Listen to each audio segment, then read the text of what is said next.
First I said, okay, let's grab your 7-iron and take a normal setup. Now I walked in and I put my foot behind the club head for him because I didn't want his club head to literally move back at all. So I'm just gonna grab a bucket of balls here to have an object. And when you do this, you don't need to have this there, but I think it helps sort of serve the point. I said, okay, let's take your setup position and without making a backswing, get this club to your full finish as fast as humanly possible. And most players, when I show them this, they like don't even know how to start. They're like, what? No backswing? Like, how do I even start it? And that's exactly my point, right? Is your brain needs to learn how to put speed from here to the follow through.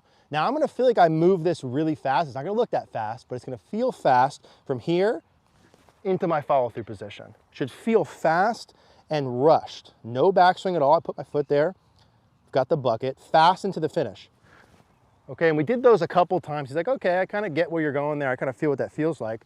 I took my foot out of play, that's to not get injured. I said, okay, let's do step 2 of this.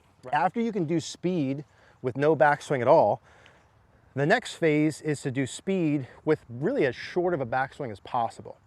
And so what we did next is we take our club, put it parallel to the ground. I want you to do this with me.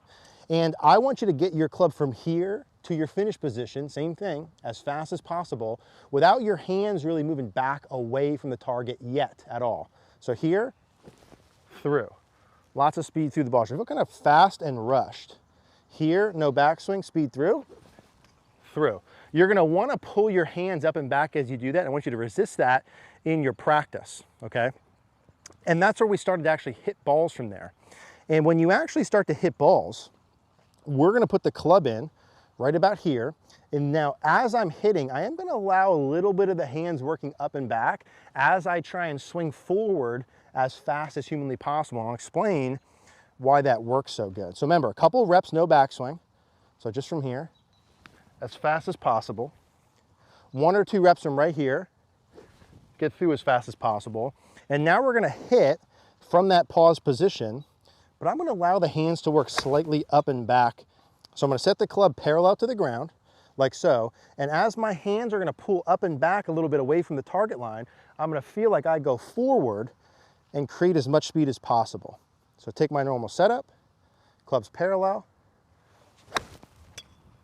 There's a slight up and back motion as I'm swinging down and forward. And the reason that works so well is for me to create speed from such a short position, I have to recruit all of those big muscles from my body, and I have to recruit and start that from the ground up.